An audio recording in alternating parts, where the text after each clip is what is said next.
Pour cette deuxième interview, j'ai le plaisir d'accueillir Brigitte Mazurel du groupe ADO. Bonjour Brigitte. Bonjour Florentin.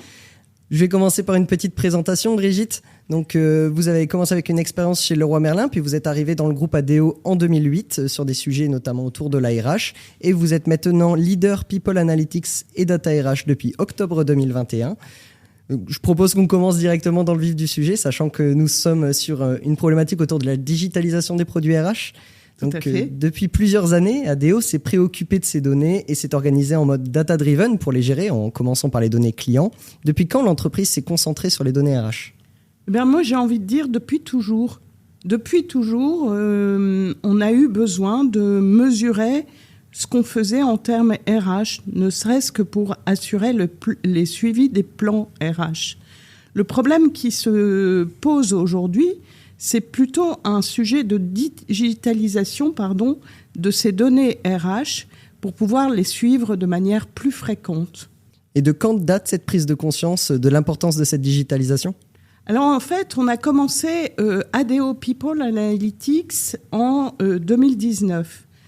Et on a donc digitalisé ces données pour les avoir de façon dynamique.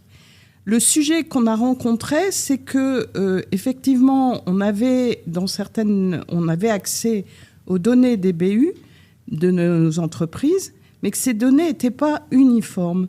Du coup, on a voulu faire, et on est actuellement en train de développer un système de corps RH pour avoir des données les plus uniformes possibles. Et cette décision, on l'a prise il y a environ un an et demi, au printemps 2022. Et on est en plein déploiement aujourd'hui de ces données en ce qui concerne des entreprises françaises et espagnoles. C'est la première vague, en fait, nos entreprises françaises et espagnoles. D'accord. Et quelles ont été les motivations d'ADO pour mettre en place cette digitalisation ?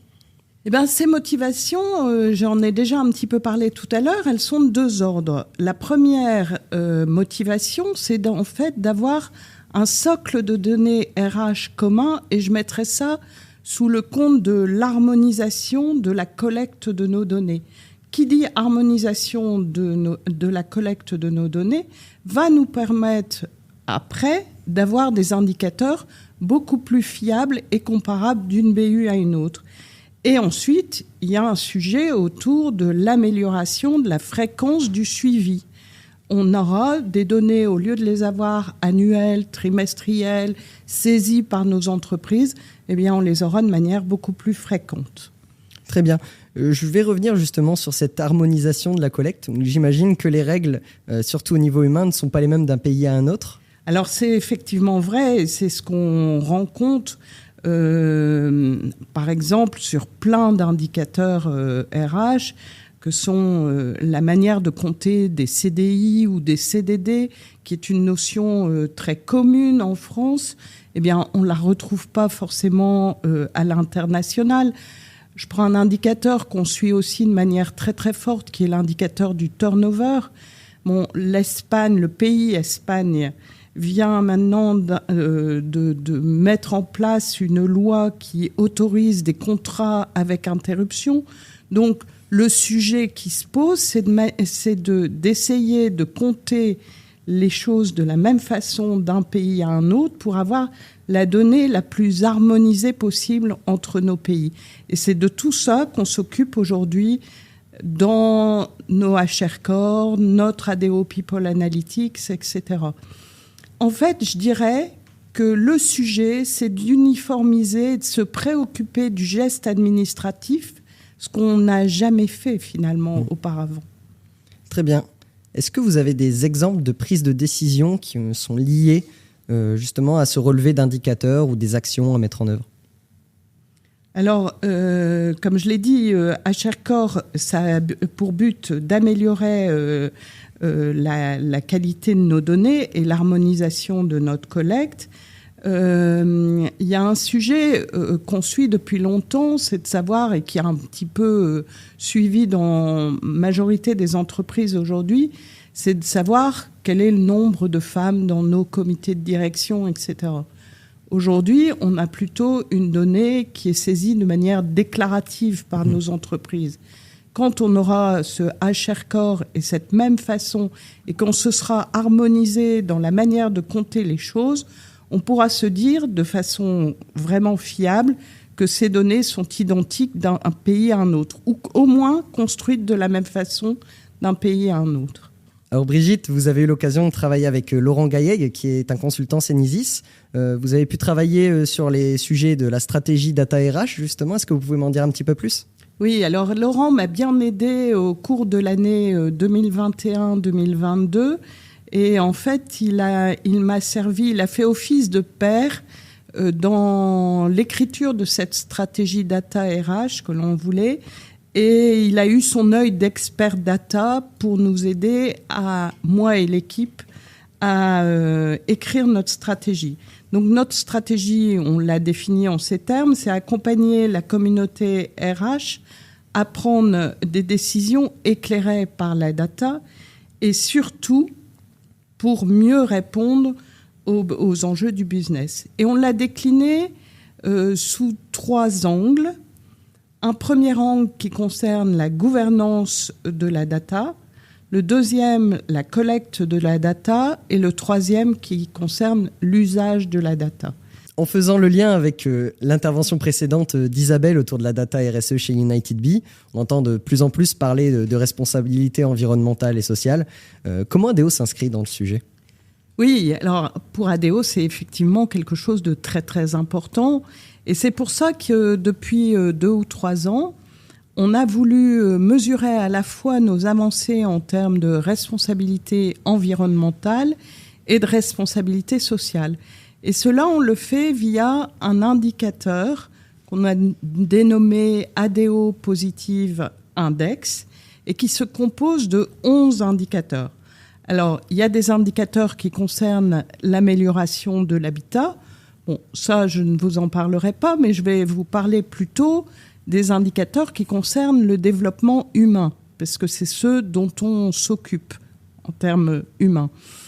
On mesure en fait ces indicateurs et leur avancée tous les ans avec des objectifs qu'on s'est donnés sur notamment la sécurité des collaborateurs au travail, avec le taux de fréquence et le taux de gravité.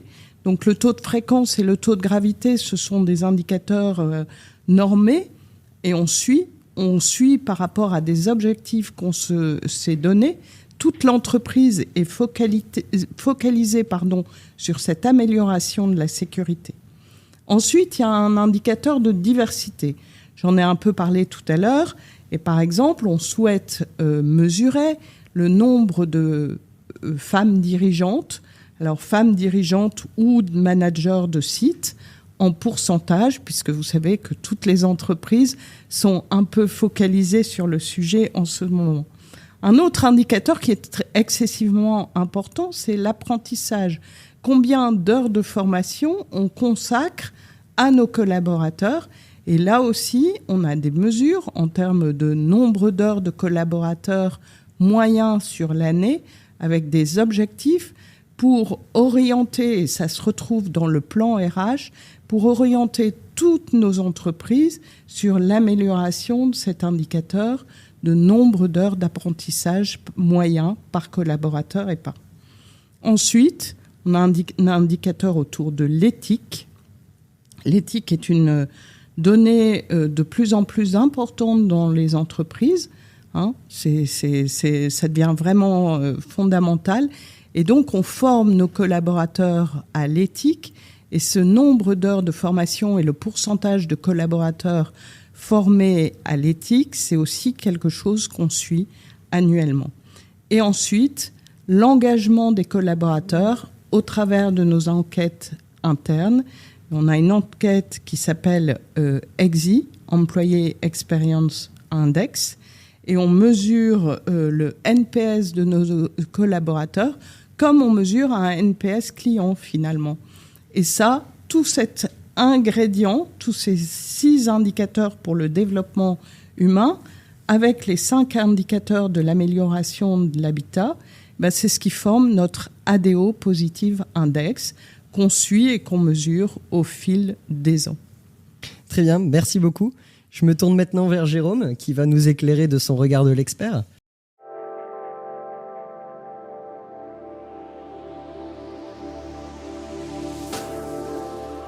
Brigitte, comme tu nous l'as partagé, un des enjeux majeurs, finalement, c'était la collecte de la donnée. Vous avez d'ailleurs pris la décision d'investir sur un outil groupe pour digitaliser et centraliser cette donnée qui permet d'appliquer des règles de gestion et de gouvernance globale et qui permet aussi d'avoir une instantanéité sur les données, pouvoir fournir des retours tout au long de l'année et ne pas attendre le tableau de bord final annuel. Les enjeux dont on vient d'échanger sont également de s'accorder sur un langage commun. Et c'est d'autant plus vrai, on sait que cette problématique-là est vraie dès qu'on est en centrale, dès qu'on est dans les services. Par contre, c'est d'autant plus vrai quand on a un groupe international comme ADO de s'accorder avec des pays qui, au-delà de la langue différente, ont des législations différentes. Et s'accorder sur la définition d'un contrat de travail, c'est un véritable enjeu. Et si on ne fait pas cette partie-là, finalement, nos indicateurs finaux reviendraient à comparer les systèmes légaux de chaque pays, plutôt de comparer vraiment ce qu'on souhaite animer au quotidien.